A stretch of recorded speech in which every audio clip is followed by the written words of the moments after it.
right, we're recording. Okay. Hi, everyone. I'm Lisa Franco, the Director of Development for Housing Opportunities, and welcome back to our continuing series of community conversations. We started having our conversation about 6 months ago, right at the very beginning of the pandemic, and when we were all working remotely and were asked to shelter in place. And we have continued to do our work of our mission of resolving and preventing homelessness even through these last 6 months. And I want to just say a huge thank you to the community and the support that we have been given through the donations to our food pantry these last 6 months. The community has really rallied around the clients that we serve, and we are incredibly grateful. We can't do the work alone, so thank you for your continued donations. Our office is still open, located on 2001 Calumet Avenue. We are open 10 to 2, Monday through Friday for walk-ins. And then if you need to make an appointment outside those hours, please just give our office a call and we'll happily make sure that we can get an appointment made for you. So welcome today. We are excited to have Jesse Harper, Center Township Trustee, with us today, and our CEO, Jordan Stanfill. Jordan was born and raised in Goshen, Indiana. He came to Valparaiso to attend Valparaiso University on a cross-country scholarship. Upon graduating in 2009, he volunteered with her Housing Opportunities through AmeriCorps. And once he was hired in with the organization as a foreclosure prevention counselor in 2011, he eventually quickly was promoted to the operations coordinator and then onto the COO, in 2014. And then in 2017, Jordan became our CEO. He lives here in Valparaiso with his wife, Whitney, who is a teacher at the Valparaiso High School, and their little guy, Wesley, who just turned 1, right? That's right. Okay. And then again, we're really excited to have Jesse Harper here with us today, the Center Township Trustee. He's a Porter County native. He is in his second year of a 4-year term as the Center Township Trustee. He practices law in Porter County with his brother and two of his brothers and his father.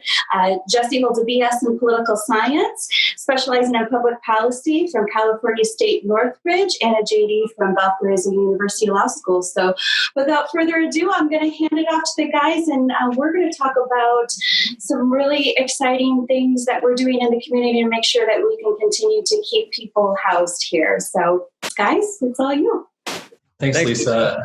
And yeah, thanks again, Jesse, for joining us. It's great to have you on this conversation. And I guess we'll just start off by getting an update from you and your office. And as the Center Township Trustee, you're kind of the first line of defense for people in Center Township. So just kind of get an update on what you guys are seeing locally and kind of the demand for rental assistance and stuff like that.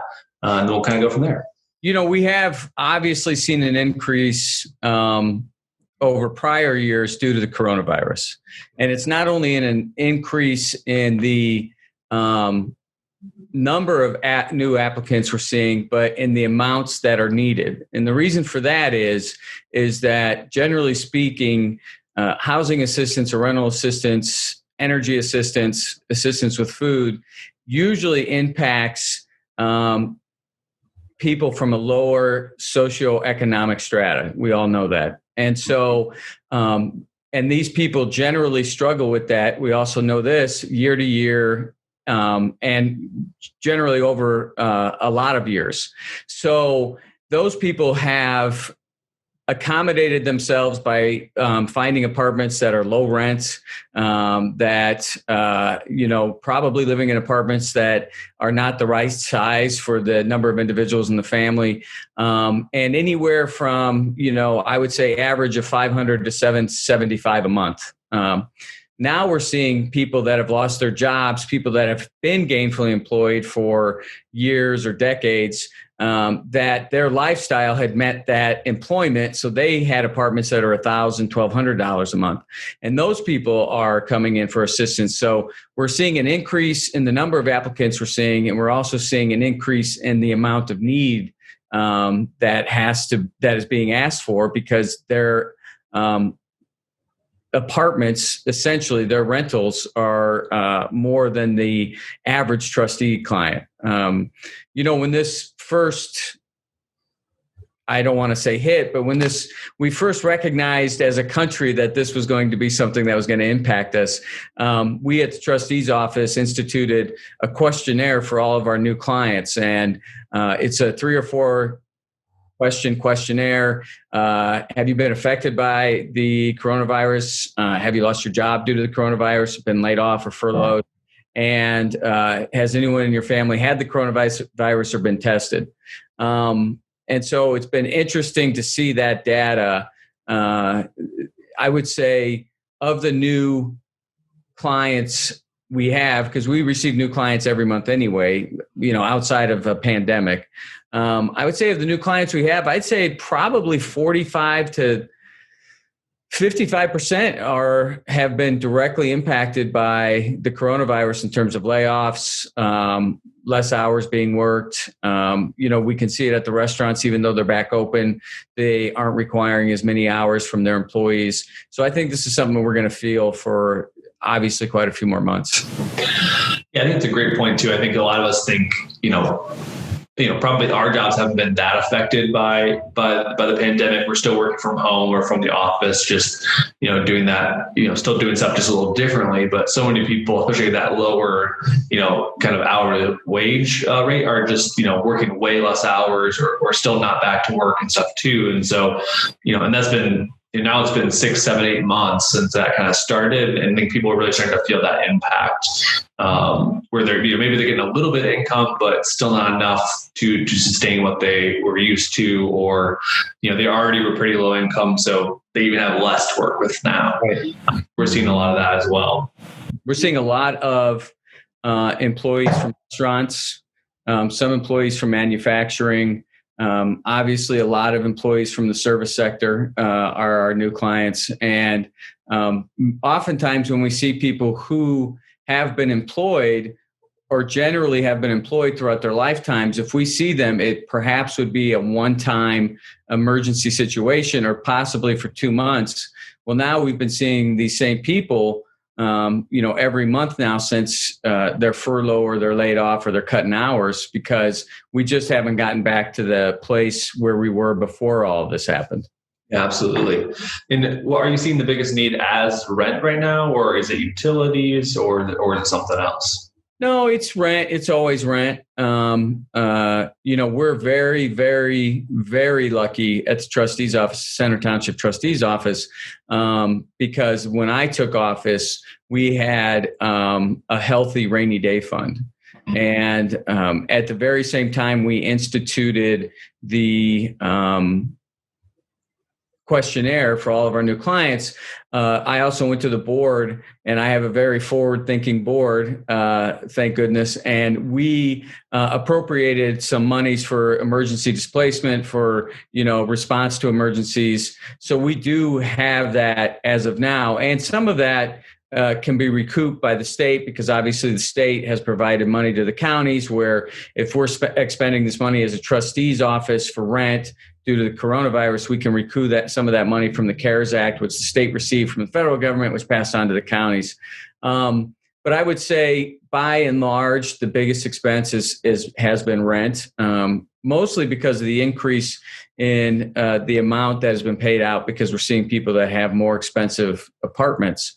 There was some major payouts in terms of utilities, but it didn't really increase it overall. What happened was that there was a moratorium on shutoffs. NIPSCO instituted, the state instituted this moratorium on shutoffs. And so people knew that they didn't have to pay for 3 months. They weren't going to get shut off. So then they come into the trustee's office when they get the disconnect notice. But it's basically the same amount we would have spent anyway, because if they came in every month, we would have been providing that assistance as well. So it's all at once. But, for us, that's 6 of one, half dozen of the other, really. Absolutely. And are you, I was, in favor of having the eviction moratorium, the statewide moratorium and things like that extended. Are you in the same boat where you would like to see that extended, or you think it's just kind of kicking a can down the road to the, same problem we're going to have in 3 months as we do now? We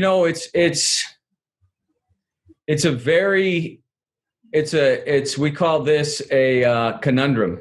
That's the legal term, right? Yeah. The conundrum. Because yes, I would have liked to have seen the moratorium extended.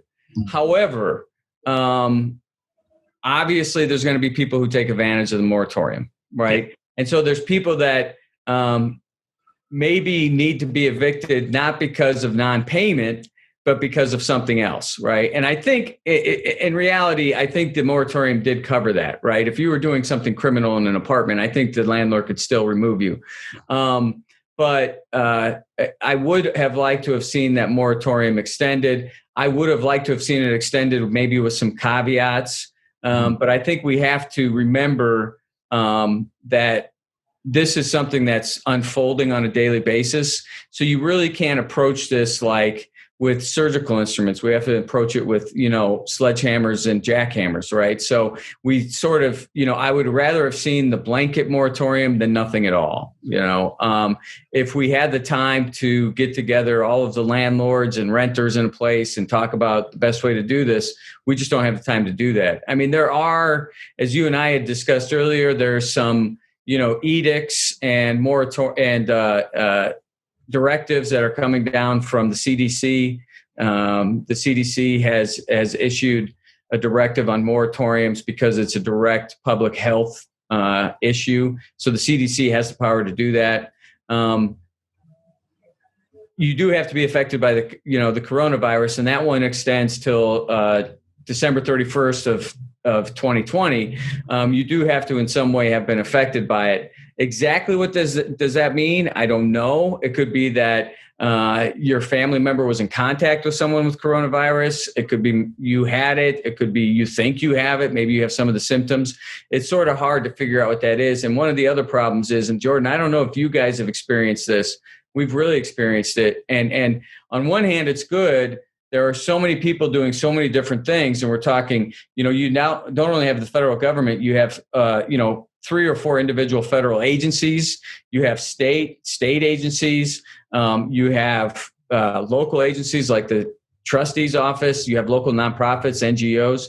So we're inundated with all of this information. And so I find myself spending a lot of time just figuring out what the hell is going on and where to send people, Yeah, absolutely. And I think that's, one of the things that's been clear since the pandemic started is, we're getting a bunch of, new things happening. There's new federal funding coming in, but no one really knows how to figure out what to do with it. And it's taking a really long time to get to that point.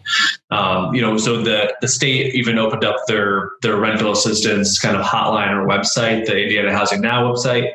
And, they opened that in mid-July, but the CARES Act came in April or May or something like that. So it's just taking so long to get, assistance or the right information to the people who need it the most. And I think that's where I was in favor of extending the eviction moratorium, just so we had more time to figure out how to actually get assistance to people who need it. And I'll touch on the rental assistance from the state perspective right now. We are one of the agencies that are administrating those funds for through the state when people apply. But there's 2 programs. One program we're administering, and then the other one is handled by other organizations. And it's just been, again, it opened up in mid-July, and we didn't receive our first application for assistance until the middle of August. So, it took a month just to get our first application when people were applying. I think they had 15,000 people apply in the first week and a half across the state. And that's just such a long time to make people wait. And to date, we've only received 31 applications for rental assistance in the 5 counties that we serve. So in Porter, LaPorte, Jasper, Newton, and Stark County. And the rest have gone to the other program. And I have heard a lot of people are getting assistance that way, but just everything's just going so slowly in that way. And that program only gives $2,000 per household. And, we're seeing amounts that are much more than that. You mentioned too how much more those rents are for kind of the people who aren't your traditional client, and we're seeing the same thing. So like I said, we've had 31 applications so far that comes our way. Only where are we at here? Yeah, only 12 of those have been Porter County applications, so a little less than half. and just 5 have been for the city of Valparaiso that we've seen. 4 of those are Center Township residents, so that's been good as well. And the average rents have been right in the $700 to $900 range for those folks. Have you paid out on those yet? Most of them we have. So I think by the end of the week we'll have almost all of the 31 applications paid out, and just finishing up some of the last minute stuff on the rest. But again, it's mid-September. And these folks applied in mid-July. So 2 months to get a check out to the landlord, and a lot of work and a lot of hours in between, just because it's been, everything's so new and confusing for everyone. You have the state involved, you have us as a nonprofit, you have the tenant and the landlord all trying to communicate and get someone's rent paid, which seems really simple in a lot of ways. But with all the restrictions and stuff in place, it just takes a lot of time to get that taken care of. And then the other part is on August 26th, they closed down the website for rental assistance. So at this point, no one else can apply. They have said they're going to reopen the website in the next 30 to 45 days for people who still need assistance to apply. So, I'm hopeful that they'll have some stuff ironed out in that time. But I still think it's going to be a while before folks are getting that assistance they need. And again, that's going to be, another month, 2 months down the road. And that's a long time to ask for a landlord to wait before they evict someone for non-payment or things like that. So, I think there's some problems on multiple fronts from both a tenant perspective and a landlord perspective. Right. Which, it's not a landlord's fault that a tenant can't pay at this point during a pandemic as well, but, they still have to pay their bills and maintenance and mortgage as well. So, I think it's a really complex problem that we don't really have a good solution for right now. Yeah, we were sort of, this is one of those things that just took, I think, everybody by surprise. But I think in that, one of the most important things is what we're doing right now, which is trying to educate the community, our clients and the landlords as a whole, because one of the problems that is out there is that people such as with the, Indiana Housing Assistance, where you're just talking about the website where they have the rental assistance. So people might read a headline or might read a press release saying, oh, there's $15 million here or X amount of dollars for people who can't pay their rent. And when you go and try to talk to the landlord and go, hey, wait a minute, she has or he has applied for this, it could be 2 to 3 months. So, the landlord is thinking that this money is available right now today. All you have to do is ask for it. But really, it's a 2 month process at the least, I would say, to get help from the state. Yeah, that's a great point. I think, we're hearing that from a lot of landlords and clients that we're working with. Is like, we have someone who was, there have been 45 applications submitted to the website. We have someone who was number 77 to apply. And we just finally paid his rent for him last week. And, that's such, he was, very stressed out about it. The landlord was asking us a lot of questions about, hey, why is this taking so long? And not to mention, there's 20-page contract landlord has to sign and the tenant as well. So there's just a lot of barriers for making this work. And to the credit, we haven't had a landlord refuse yet to accept the payments, which has been great. But that's certainly something that could happen where a landlord say, hey, this is too much. It's been too long. We need to move on and get someone in there for our own benefit. That's why I'm really hopeful, not that optimistic about it, but that, they'll have some other assistance coming down the road that can help out on both ends for both landlords and tenants, because it's such a huge need. And the last thing we need is a huge eviction wave that gets people, doubled up or into homelessness or something like that as well.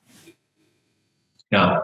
And, I think it's interesting what you said about seeing a kind of different type of client. And I think we're seeing the same thing in our end, where people who are already kind of in more like affordable housing type rentals and stuff like that, they're a little bit more used to dealing with, kind of a budget crunch versus some of the folks we're seeing now who have those higher rents and aren't used to that.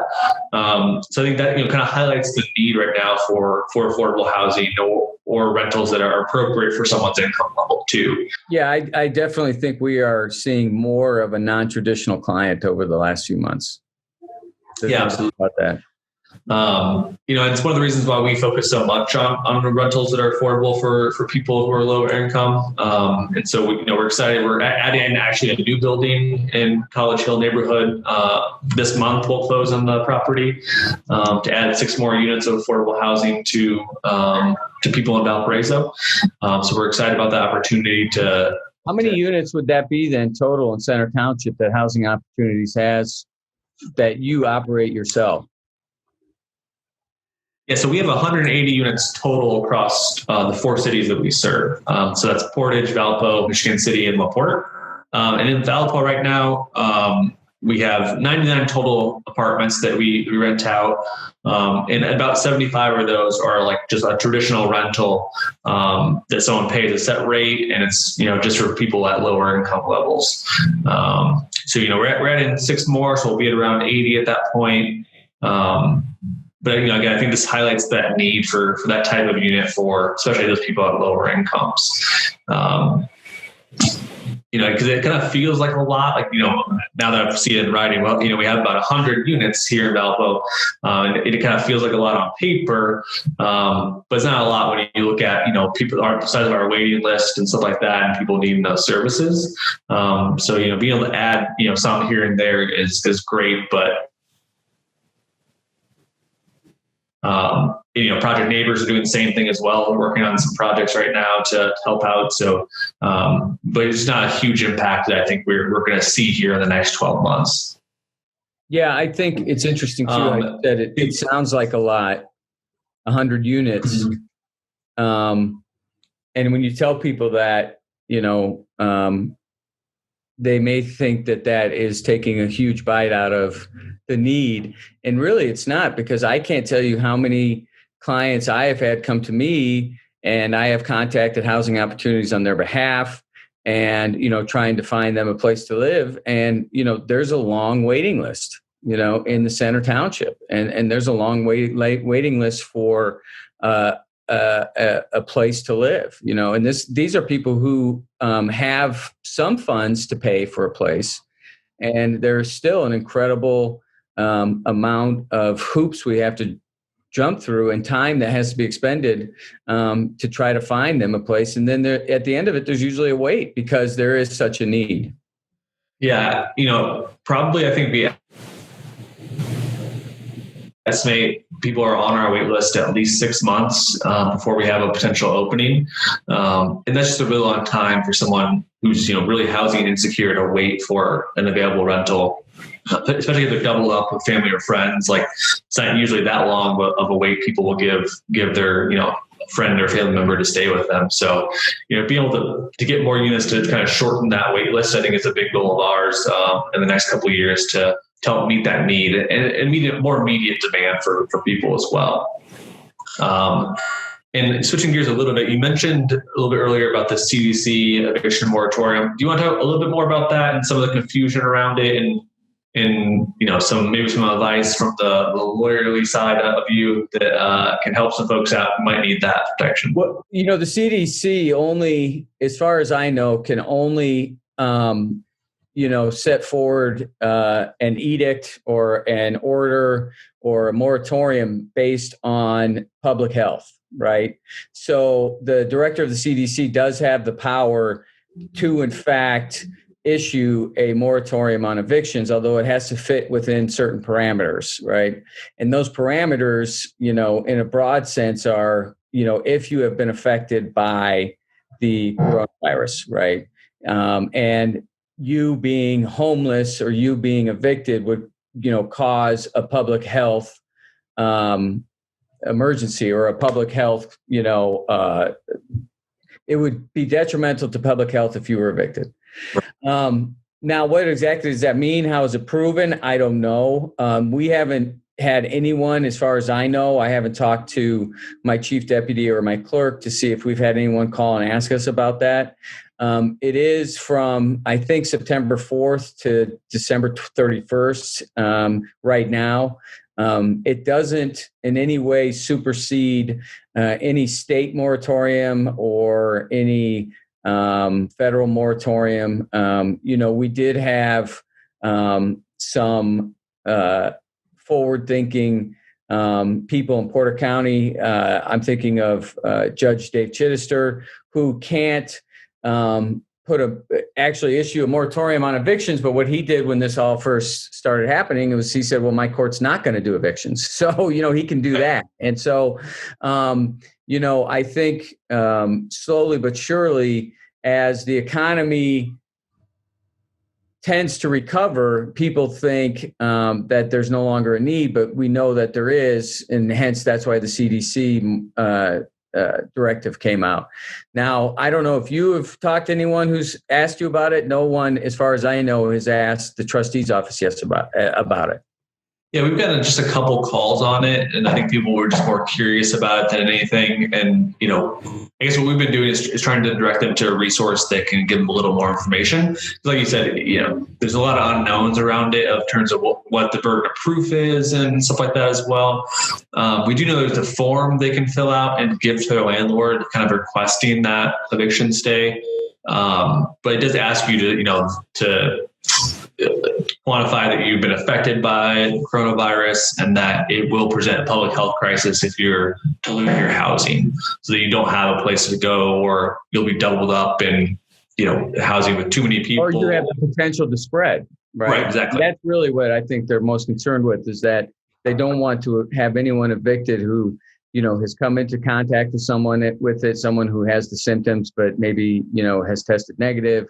Whatever the case may be, they are trying to stop the community spread.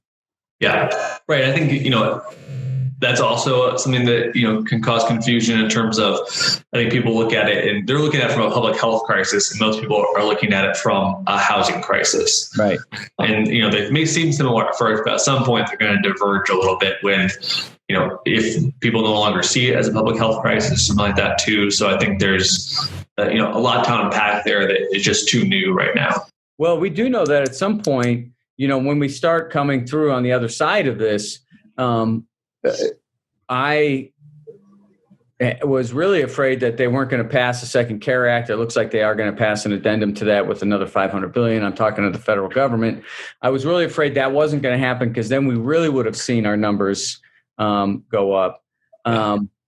But once we start coming out on the other side of this, we are going to see, I believe, a deluge of evictions at some point. It's going to happen. So I think that's what, I am trying to prepare myself in the office for when that starts to happen, because I do think that will at some point happen. Yeah, I agree. And I think too, we haven't even touched on the foreclosure issues that are going to happen, because that's kind of been, that's a much longer stay on those payments and kind of those forbearances. So I think that's just another problem that's, 6 to 12 months away in terms of, people with a mortgage too. So, right. Is there anything else you want to touch on before we sign off for the afternoon, or any questions you had about that, or anything you wanted to share from the trustee's office? No, I think, I know that, it's always good if people know that the trustee's available, right? They can, call our office at 462-0810. We're doing only phone appointments. Well, we're doing, I would say 80% of phone appointments right now. No one's coming into the office, because we are legally allowed to conduct our interviews over the phone. We don't have to do it in person for now. And so I would encourage anyone to, Google Center Township trustee if you need help with your rent, with utilities, with groceries. We have seen an increase in aid requests, but as I have said, we do have a fairly healthy appropriation for emergencies, specifically as it relates to the pandemic. So I'm thank you, Jordan and Lisa, for all the work you do. I'm glad that you asked me to be a part of this, because it's always important to continue to remind people that the trustee's office is out there and housing opportunities is out there as well. Yeah, absolutely. And we appreciate you coming on and joining us for the conversation. And, we appreciate all the work that you and your staff have done, even before the pandemic started, but especially now during this time to assist so many people right here in Valparaiso. So we appreciate you and your staff. Right on. Thank you. Thank you. Jesse. Yes, thank you everyone for being a part of our community conversation. We're going to continue this conversation in the weeks and the months to come as things start to change again in our communities. We are here to help and provide resources for people that are experiencing homelessness. If people are in need or wanting to apply for one of our affordable rentals, please let us know. Come on in. Again, our office is open 10 to 2 right now for walk-ins. We'll definitely have a housing advocate sit down with you to explain all of the services that we can and help and provide right here in our community. So again, we can be found at www.hoi.help. So if you have any other questions, don't hesitate to reach us through our website or come on in and see us right here in Valparaiso. So again, thank you, Jesse, for being a part of our conversation. And Jordan, always thank you. So thank you, everyone.